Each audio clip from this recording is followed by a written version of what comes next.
امام مالک نے خبر دی، انہیں زید بن اسلم نے، انہیں ابراہیم بن عبداللہ بن حنین نے، انہیں ان کے والد نے کہ عبداللہ بن عباس اور مسعود بن مخرمہ رضی اللہ عنہم کا مقام ابوا میں ایک مسئلے پر اختلاف ہوا۔ عبداللہ بن عباس رضی اللہ عنہ نے مجھے ابو ایوب انصاری رضی اللہ عنہ کے یہاں مسئلہ پوچھنے کے لیے بھیجا۔ میں جب ان کی خدمت میں پہنچا تو وہ کنویں کی 2 لکڑیوں کے بیچ میں غسل کر رہے تھے۔ ایک کپڑے سے انہوں نے پردہ کر رکھا تھا۔ میں نے پہنچ کر سلام کیا تو انہوں نے دریافت فرمایا کہ کون ہو؟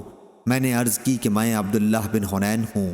آپ کی خدمت نے مجھے عبداللہ بن عباس رضی اللہ عنہ نے بھیجا ہے، یہ دریافت کرنے کے لیے کہ احرام کی حالت میں رسول صلی اللہ علیہ وسلم سر مبارک کس طرح دھوتے تھے۔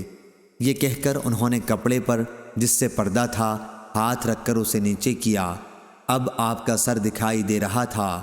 جو شخص ان کے بدن پر پانی ڈال رہا تھا اس سے انہوں نے پانی ڈالنے کے لیے کہا۔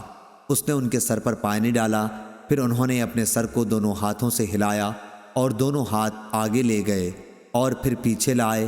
فرمایا کہ میں نے رسول اللہ صلی اللہ علیہ وسلم کو احرام کی حالت میں اسی طرح کرتے دیکھا تھا۔ صحیح بخاری حدیث نمبر 1840۔